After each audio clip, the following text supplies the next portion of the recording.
In recent philosophy, it has become common to distinguish between the question of the meaning of life and the question of meaning in life. The first question is about whether life has an external purpose, while the second question is about whether one's life can become valuable and provide a reason to continue living. Throughout human history, people have struggled to find and define the most important answer to this question. On the other hand, I am afraid that many justifications are related to researchers, scientists, and agnostics, making it easy to fall into that trap. Within this spiral, it is also easy to fall into brooding and doubting beliefs, and it takes a lot to break free from that cycle. A question that takes us on an expedition where the intermediate stations are biology, philosophy, science, and theology. Life is very limited, and we have a limited amount of time. It is extremely important that we use this time correctly. Not everyone thinks about this. As you progress from childhood to youth, teenager, and adulthood, these years pass quickly because suddenly they are over. Many years ago, someone asked me if I knew what the meaning of life was. Admittedly, this was probably 40 years ago, so I didn't have a good enough answer then. Another person answered, procreate, that's why I exist. However, that's probably not a satisfactory answer, as all life procreates, humans, animals, plants, etc. Is the meaning of life just to have children? While it takes a male and a female to make this happen, who created this uniqueness of male and female? Is it a coincidence? When we look at how we are built with our senses, take a walk in the forest on a beautiful summer day, sit down, and listen to the sounds around us. Is all of this just a mere coincidence? Why are we the most intelligent beings on this planet? When I ask such questions, it is to encourage you to start thinking or to break free from any doubts you may have. Modern evolutionary science teaches that the age of the universe is several billion years old. There is talk of an astronomical figure like 4.5 billion years, and in other sources, you may find even larger numbers. How can they know this? There isn't a single concrete point of reference to prove it. Modern evolutionary science also does not provide a clear origin for humans, it only offers a hypothesis that humans are 200 to 300 million years old.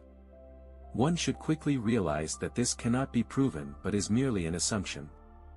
If you delve into Christian teaching or faith, you will find different answers. According to Christian beliefs, humans have existed on Earth for just over 6,000 years, and there is clear evidence to support this. What amazes me is that many researchers and scientists do not see the Christian values in the foundations on which they base their interpretations. One can easily suspect that they have reached a dead end, and their research is grounded in hypotheses. Some researchers list a few points that are correct in themselves but lack essential ingredients for a comprehensive answer. It's easy to recognize the suggestions that many people anchor themselves in. 1. Plan to live as well and happily as possible. 2. Be creative and express your creativity. 3. Seek peace and create peace. 4. Contribute to the development of social networks. 5. Do good for others. 6. Live in balance and harmony with nature. However, for Christians, there is one unmentioned answer that is the most important. The meaning of life is communion with God, a loving communion in line with His teachings. Not everyone thinks about this and just lets life pass by. We may be doing well, but clear signs are emerging that our existence is coming to an end. If you seek deeper insights, I recommend reading Kjell J. Tveter's book, The Mystery of Life. This book offers an easy-to-understand exploration of the complexities of the human body and addresses questions about our origins, identity, and the purpose of life. The intricacies of DNA alone suggest an intelligent designer. Kjell J. Tveter, a retired professor and surgeon in urology, is well equipped to address these questions. Many people may be focused on the theory of the Big Bang, believing it to be the random origin of life from a primordial soup. However, this theory, while popular, may oversimplify the complex realities of existence. We should also consider what existed before the Big Bang. It's unfortunate that much of the educational material, even at the university level, is based on this foundation, leading many into an atheistic perspective. I know that there are many seekers out there, those who want proof. Convincing them isn't always easy because the proof isn't an illusion. There are plenty of real facts on this topic. I feel a sense of awe when I read about humanitarian confirmation, humanitarian burial, and, not least, the Humanitarian Association. Humanists believe that the world and humanity came into being through natural development, evolution. They see man as part of nature. According to their perspective, we have evolved from other species, sharing several similarities and common features with other life forms. But what about the species in between? Are we a species that will continue to develop and eventually become another species? Some say there are other species in the evolutionary ladder, but who are these species, and how can they provide evidence for them? I can't help but feel empathy for those who hold this belief, and I struggle to comprehend how they embrace this ideology. It's also disheartening if parents pass down these beliefs to their children. A significant amount of research has been conducted on both cultural evolution and biological evolution. The idea behind biological evolution is that it occurs naturally, without any specific purpose or direction, except for the gradual change over time. However, we remain fundamentally the same as when we were originally created. There is no evidence of transitional species. Biological evolution's sole purpose seems to be the continuation of life. Cultural evolution, on the other hand, exists alongside biology. It's remarkable how birds teach their young to find food or how monkeys teach their offspring to use tools. Similarly, as humans, we learn from our ancestors' experiences and wisdom, whether it's building a house or raising children. This cultural transmission is deeply rooted in our instincts and didn't arise on its own. Yet, evolution doesn't have desires, intentions, or goals. It doesn't seek to prove anything. It merely exists and follows its own path. Many people find it difficult to accept or acknowledge that life might not inherently possess a specific meaning. Some believe that when we die, life ends, and there is nothing beyond. Such thoughts may seem unreal, and those who hold them may not have delved deeply into the creation story. But it's never too late. Biological life has evolved over countless ages, and here we are, speculating about why it all happened. Nonetheless, there seems to be a purpose to it all. The fundamental question, what is the purpose, and where does science intersect with the Christian faith?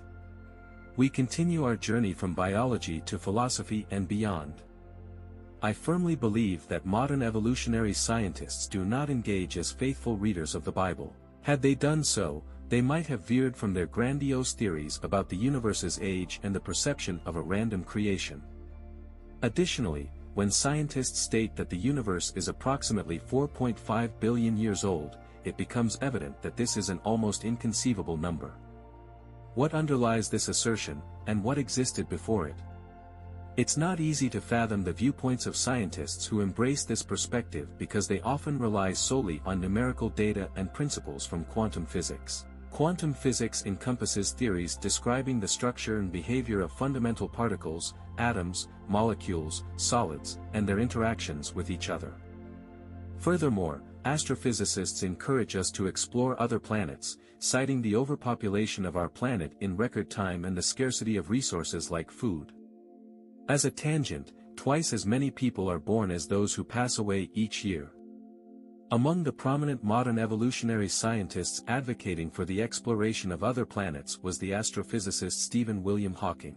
This prompts the question, which planet? No planet within reach possesses the characteristics necessary for human settlements, such as clean water and air, essential components for sustaining life. NASA, conducting research on extraterrestrial beings, will likely never discover any life forms because our travel speeds are significantly limited on an astronomical scale. We are but a small speck within the vastness of the Milky Way, measuring approximately 200,000 light-years in diameter. The speed of light is approximately 300,000 kilometers per second. We can perform calculations, multiplying this figure by an astronomical number of times, to grasp the sheer magnitude. Manned spacecraft under NASA's purview have achieved speeds of around 28,000 kilometers per hour, while an unmanned space probe, recorded by NASA, reached 393,042 km per hour or 109 km per second. Consequently, our pace is far too sluggish to reach any destination in the universe. Sadly, not everyone contemplates this reality. We have our own corner here on Earth, and there is a purpose to it. Moreover, we lack the resources to venture far beyond, as that is not our primary goal. Let's delve into the mathematics. The distance to the Moon is approximately 1.3 light seconds, the distance to the Sun is roughly 8.3 light minutes, and the distance to Pluto measures around 5.5 light hours. Moving further out, the distance to the nearest star, Alpha Centauri, spans 4.3 light-years, and the journey to the nearest spiral galaxy, the Andromeda Nebula, extends over 2.5 million light-years. But what exactly is one light-year? A light-year is a unit of measurement denoting the distance light travels in a vacuum over the course of one Earth year, equivalent to 365 days. This distance approximates 9.46 trillion kilometers. One might ponder whether such research is worthwhile, given our incapacity to physically reach these distant destinations. In the past, philosophers believed in God. The philosopher Lubbock notes that most great philosophers believed in a purpose for life. However, their answers varied greatly, often resulting in numerous scientific hypothetical responses that failed to truly answer the question. Karl Marx, who lived from 1818 to 1883, famously asserted that God is a human invention. According to Marx, humans create God as a response to psychological and social conflicts in their lives. From this perspective, God, and by extension, the purpose of existence, becomes an illusion. Marx cautioned against delving into this question, as he believed it could easily lead doubters down a simple and sinful path. Such thinking, in his view, would distance individuals from the fundamental question of, what is the meaning of life, allowing sin to take hold. For Christians, there exists both freedom and servitude. In 1520, Martin Luther, 1483 to 1546, published On the Freedom of a Christian Man, wherein he explained how Christians should approach life. Luther emphasized two key points. First, a Christian is free because of their belief in Jesus Christ, who bore their burdens on the cross. Consequently, no earthly burden weighs upon a Christian's shoulders, and no power can spiritually bind them, not even worries. Second, a Christian is wholly unfree in the sense that they must serve their neighbor, living in a manner that benefits others. This calls for a life marked by deep humility and the receipt of the Holy Spirit. This question can lead to despair. Christians, however, do not need to inquire about the meaning of life because it is inherent in their faith. It might seem provocative to suggest that we should avoid exploring the meaning of life because it is one of the most profound questions a person can ponder. Nevertheless, this question carries a dual nature. It can lead to despair, fostering a spiral of self-examination about whether one is worthy of that meaning. This is where the Christian faith steps in. A Bible-believing Christian doesn't need to delve into speculative despair regarding life's purpose because Jesus has assured a favorable conclusion. Nevertheless, we can continue searching. The journey of exploration itself can serve as a form of an answer. It may offer new inspiration to contemplate life's meaning. Try to be kind to others. Read a good book now and then. Take a walk and strive to live in peace and harmony with people from all social classes and nations.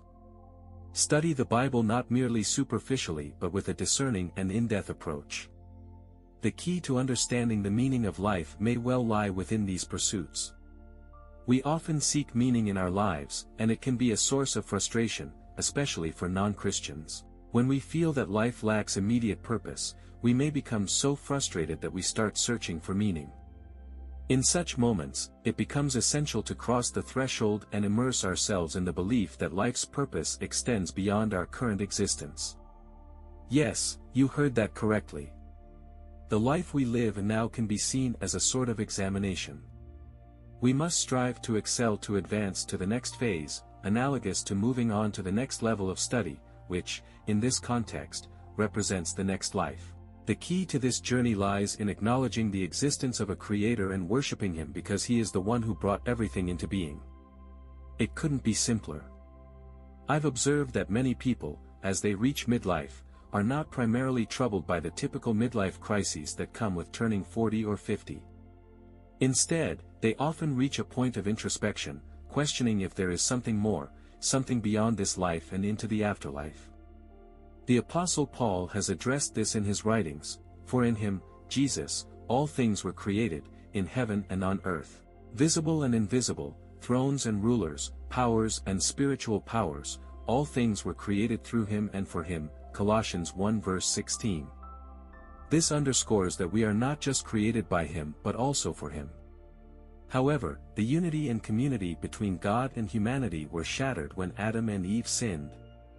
Sin, as God defines it, is the primary obstacle that separates us from God. Our iniquities act as a barrier, hiding God's face from us to the extent that he does not hear our prayers, Isaiah 59 verse 2. In this context, it's important to recognize that humans were given free will, and they chose sin. This choice disrupted the original divine plan for us, as God created us, in his image, Genesis 1 verse 26. To address humanity's inquiries about the nature of life and existence, Jesus himself provided a clear answer: you shall love the Lord your God with all your heart and with all your soul and with all your mind. This is the greatest and the first commandment, Matthew 22 verses 37 to 38. Hence, the meaning of life revolves around the centrality of God in all aspects of existence. Our actions, words, and very beings are motivated and shaped by the love of God. This results in a selfless and caring life, a way of living that is regarded positively by most people, regardless of their religious beliefs. Nevertheless, if understanding and purpose do not originate from communion with God, we still miss the true meaning of life. But only those who are in a close and loving relationship with God experience the ultimate meaning of life. In essence, while we can appreciate a human-centered focus on life, where values such as charity, benevolence, and care for others are central, especially since it contributes to the well-being of all, for those who believe in the Bible, it is God who defines the ultimate answer to the meaning of the universe, life, and everything. He declares, "He that cometh to me I will never cast away," John 6 verse 37. Hence, if you are searching for answers and cannot find them, take some time to reflect. There is inspiration and a profound answer waiting to be discovered. You are cordially invited to explore the true meaning of life.